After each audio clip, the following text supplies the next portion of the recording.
Hello, everyone. What's up, y'all? This is Mike J with World News Report. Welcome back, and thank you for joining us here to learn.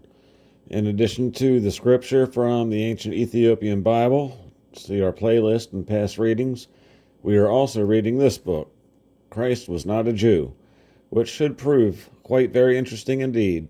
As my disclaimer, I have no idea what it has to say, but I am eager to dig in and study hard. I'm sure that you are too. So, in our last readings, we covered the disunion and its consequences of Judea from Isreal, the lay of the land in Galilee, deportation of the 10 tribes, Sargon bringing back the Gentiles, the Nordics, Greeks, Sythians, and Romans in the region's history, and a bit about Nazareth. With that said, please join me in learning more as we finish up with Chapter 1.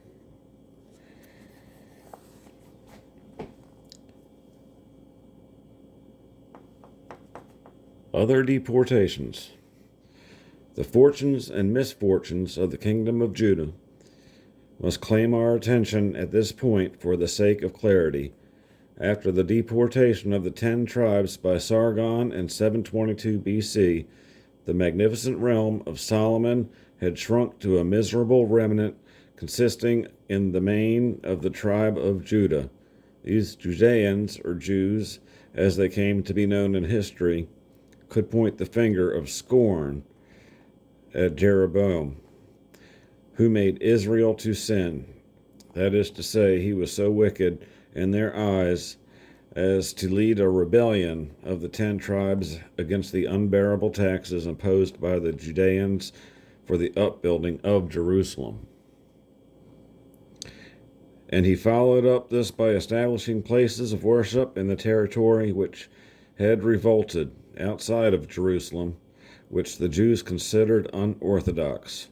It is easy to see why it cut off the revenues of Jerusalem to a sad degree, but Judea's turn came later, when the natives thereof were also overwhelmed and carried off into Babylonian captivity. Assyria had been overthrown by the rising power of Babylon in 606 BC, and it was the king of Babylon who despoiled the treasures of Jerusalem and laid waste to the land. There was lamentation in Jerusalem indeed, and the people of Samaria and Galilee are said to have enjoyed a delightful season of tranquility while the Jews were shut up in Babylon. About half a century later, Babylon fell to Cyrus, the Persian, who permitted the Jews to return to Jerusalem, and many, but by no means all of them, did so. Those who remained found what they could make money in Babylon, even in captivity. Meanwhile, some of them had found in northern nations a pleasant place of refuge in 164 BC. Simon Maccabee returned them to all Judea, leaving Galilee strictly non-Jewish again. This was the second purging of the Jews from Galilee before the Christian era. The racial difference between the Jews and the Galileans were too marked for the comfort of the latter, and one may see from the writings of Josephus, the Jewish historian, who about 70 years after the birth of Christ was the Roman governor of Galilee. The difference was remarkably well demonstrated after the fall of Jerusalem to Titus, when the Galileans, though defeated, clung to their homes. The Jews, on the contrary, agreed among themselves to scatter all over the world, banded together as a predatory tribe, as one may read in their Talmud, thus contenting themselves with the role of an anti-national parasite. The Galileans were not a parasitic stock. Wow. The Galileans, as proselytes. We go back again to the year 722 BC and the deportation of the 10 tribes by Sargon. We do this to understand how and why and to what extent these strangers brought by Sargon accepted the religion and eventually the nationality of Judaism. Though they were all Gentiles and predominantly Aryan in race, the 7.5 centuries that elapsed from the date to the birth of Christ is a very long period, and many changes might occur in such an interim. Even the conversion in an entire race to a new religion. Thus, things have happened in our own generation. In European history, the same lapse of time would take us back beyond the days of Magna Charta in England. Then 2 centuries before the fall of Constantinople to the Turk. Hence, it is by no means surprising that in a period of equal length, these strangers imported into Galilee and Samaria, it was all Samaria at that time, became Judaized in religion and nationality. Proselytes of the people whose homes they had forced to occupy and whose empty synagogues stood open before them. Some measure of sympathy for the vanquished and depossessed race may be imagined. For this was a beautiful land from which the people had been evicted, and the fact that the dispossessed had seized it by violence some 500 years earlier would scarcely be remembered against them. The Deus Loci. A migrating people usually takes its religion with it, and thus did the colonists transplanted to the soil of Galilee. More than that, they kept them for centuries afterward, to the great annoyance of the Judaizers. Nevertheless, these raw immigrants would want to know who the god of the place, the Deus Loci, lest happily they might offend him unwittingly. There was nothing strange or unusual in such an attitude for those times, nor for their stage of development. Besides, these people had all the more reason to be cautious in the present instance, seeing that the predecessors had been removed by violence and they themselves installed in their homes. If they believed in haunted houses, here was an opportunity to meet their ghosts. Moreover, they were strangers to one another, brought by various religions and races of Assyria. And since some of the Israelites had been placed in Haleth and Harbor by the river Gozan in the cities of Medes, this probably involved an exchange of populations with those places, and of these, be it remembered, many were Aryans, as were the Canaanites, who inhabited Palestine before the arrival of the Hebrews. In such a situation, and any unusual manifestation of nature should occur among them, it would hasten their appeal to the unknown power whom they imagined to be offended. And that is precisely what happened. Some of their people were attacked or killed by lions. Therefore they reasoned, the god of the place was angry with them and must be appeased. Consequently, they appealed to the king of Assyria in these words, the nations in which thou hast been removed themselves and placed in the cities of Samaria. It was all Samaria at that time. Know not this manner of the God of the land? Therefore he hath sent lions among them, and behold, they slay them, because they know not the manner of the God of the land. It was a clear case to these new arrivals in a strange land. The Deus Loci, whichever he might be, was offended, and he had been placated. Now notice the consequences. Then the king of Assyria commanded, saying, carry thither one of the priests whom ye brought from hence, and let them go and dwell there. and let them teach them in the manner of the God of the land. This was done according through with mixed results, for though they adopted the Hebrew worship, the narrator goes on to say that they did not lay aside their former religions altogether. That indeed was a proceeding that required time, centuries of time, and we need not suppose that the religion of the Hebrews was so vastly superior to their own as the Hebrews would have us believe. However, long before the advent of Christ, the people of Galilee and Samaria had become Judaized in religion and nationality. Even Jewish traditions had been adopted in course of time, so that just as in America, one may hear the children of the new arrivals boasts of our pilgrim fathers, so one of these could say to Christ, Art thou greater than our father Jacob, who gave us this well? Our father Jacob, forsooth, and from this a Samaritan, not from a Jew. That reminds me, first thing in kindergarten they had us making clay dreidels right off the bat. Jewish compromising.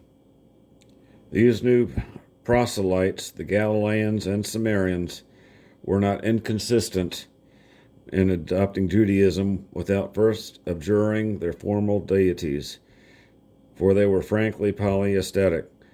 They kept their former religions, since there was nothing exclusive about them, and one deity more or less made no difference. From the monolithic point of view, it was quite a different matter. But why should these polytheists, or anybody else except a Jew, associate the idea of a patriarchal region with that of a patriarchal inheritance, handed down to successive heirs like a piece of real estate, which none but the direct descendants of the alleged patriarch might be presumed to inherit, except by special favor of the alleged inheritors? It must have seemed ridiculous even to men of primitive society if they had but a spark of humor about them. No wonder the Hebrew prophets found these people in after times extremely difficult to hold such a belittling cult, and as a matter of fact their successes in doing what was so nominal. There was no whatsoever will may come about it, in spite of all the prophets might say, and they did their best to universalize it, Judaism as a world religion in contradiction in terms. Had it been universal in character, the Hebrews would not have been inconsistent in admitting these proselytes to an undivided allegiance. But how could the Hebrews admit them to an exclusive patrimony? And as a matter of fact, how did they do so? Here was a stubborn biological fact confronting their narrow traditional theology, a situation that demanded a compromise on the part of their religion, for it was plainly the latter that stood in the way of their material interests. And of course, the Hebrews compromised.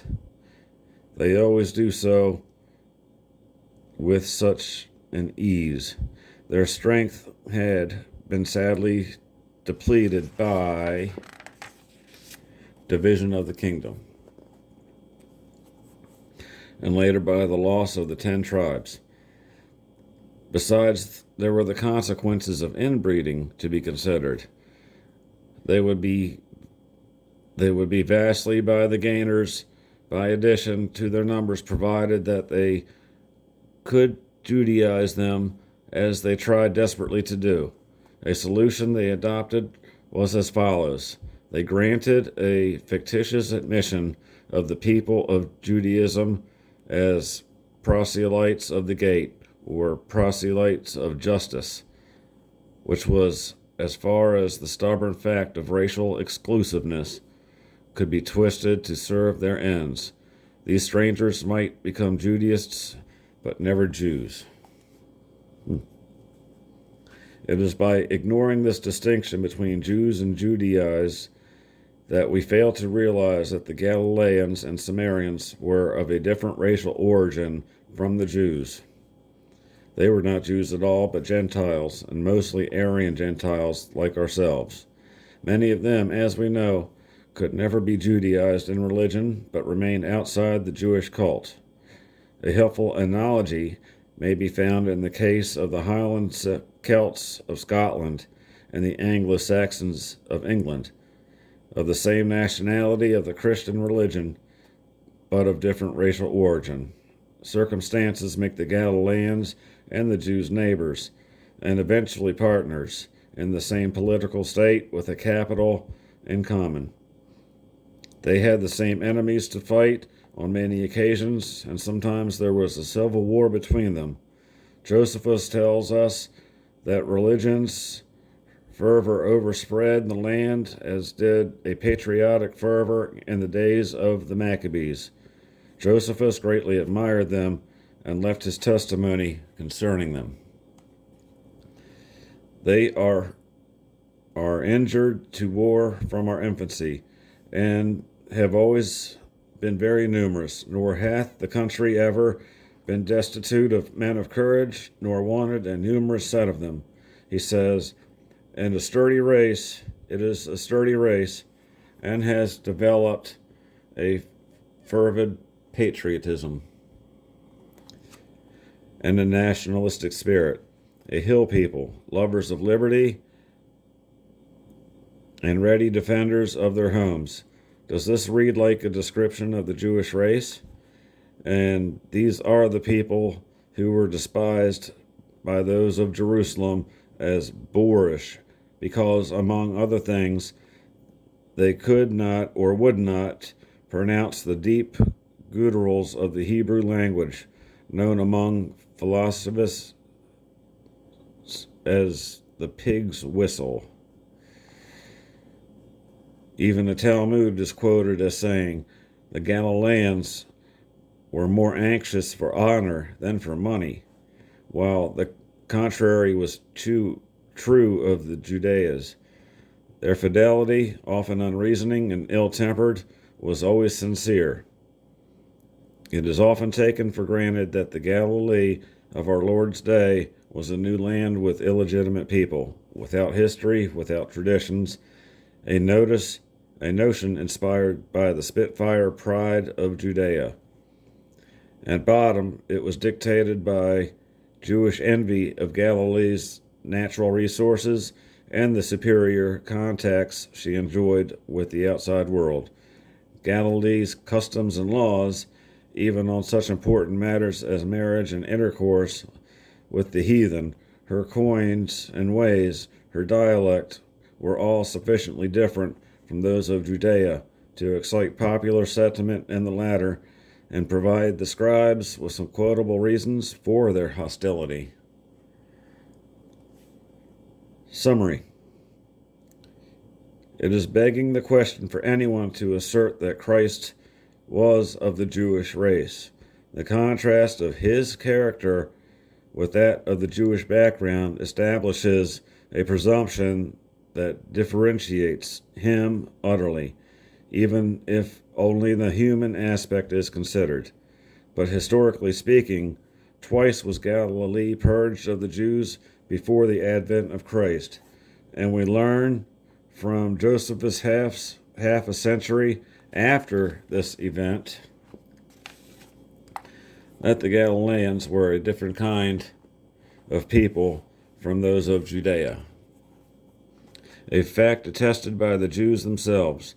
As we know, the aboriginal stock of Palestine was Aryan or Canaanite, and as the Jews called them, centuries before the birth of the hypothetical Abraham, whom the Hebrews asserted claimly that all Palestine had been promised by their own racial deity. And by the way, we learn that Abraham was circumcised in the ancient Ethiopian Bible. Very interesting. It's not said in the KJV. It says he fell on his face. We know that when Sargon deported the 10 tribes of Israel, he brought the other Aryans and Semites to replace them, but no Jews. We are aware of the probability that both the Scythians and Gauls made the racial contribution to Galilee. We know that Simon Maccabee in 164 BC made a second purging of the Jews from Galilee, and that racial animosities kept them apart thereafter. But more than all other influences combined was that of the Greeks, who not only settled in the Decapolis, but permeated western Galilee, surrounding Nazareth with their cities, and completely Grecianizing all the maritime coast of what had been Phoenicia and Philistia.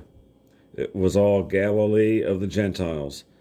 In the words of Isaiah, the prophet, who wrote as a Jew living in Jerusalem, it is not necessary for anyone, whether American, British, French, German, Russian, or Galilean, to claim that they are not Jews. This much is taken for granted whenever those nationalities are mentioned. Besides, the distinction between ourselves and the Jews is emphasized on both sides, and still more by nature herself. So where is the justice or the justification in the claim of the Jew, in the Ebionite, ancient or modern, that Christ was of the perpetual alien race? Alien race. It is obviously an assumption contrary to the fact, and the burden of proof, if proof be necessary, rests upon those who would be foist with this age-old heresy upon us. In the light of our historical data, it is childish to appeal to family records, as if to circumscribe Almighty God within the limits of the human existences of birth and death. And when those records disagree and wholly ignore the mother of Christ, see next chapter, they are worse than childish. And there is still more to add, for the antipathy between Jews and Galileans was greater than usual. Christ, as we learn, was once returning from Jerusalem through old Samaria, when he was mistaken for a Jew and was told that Jews have no dealings with the Samaritans. At another time he marveled when he beheld an Israelite, indeed, in whom is no guile. And we like to think that he said this smiling. Do we need to be told that he knew how goyful they are? Instances are numerous throughout the New Testament where racial differences come to the surface. In the Jewish part, all this is corroborated by the Talmud itself, which records a racial taboo against the peoples of the north, as it will be found in the last chapter of this book. Surely it is a monstrous perversion of the truth, this claim that Christ was a Jew, that is now being used by Jews and modern Ebionites to the incredible damage of Christ's mission to all the world. Says a recent authority, whoever makes the assertion that Christ was a Jew is either ignorant or insincere. Ignorant when he confuses race and religion, insincere when he knows the history of Galilee, and partly conceals, partly distorts the very entangled facts in favor of his religious prejudices, or it may be to curry favor with the Jews. The probability that Christ was no Jew, that he had not a drop of genuinely Jewish blood in his veins,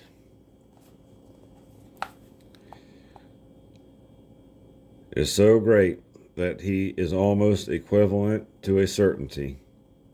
And B, in the foregoing pages, Christ has been considered merely as the Son of Man in order to present his human aspect to Gentiles in general. Since this is primarily a historical presentation rather than theological. Everyone among us has a possible maximum of over 1 million ancestors, in the 20 generations preceding him. From what on, how many different races they came makes little difference in the final summation in itself, except is the most recent among them. Okay, well, that wraps it up for that. We'll pick it up with chapter 2 next time. Again, thanks for joining. Please like and share. This is Mike signing out. God bless. Take care.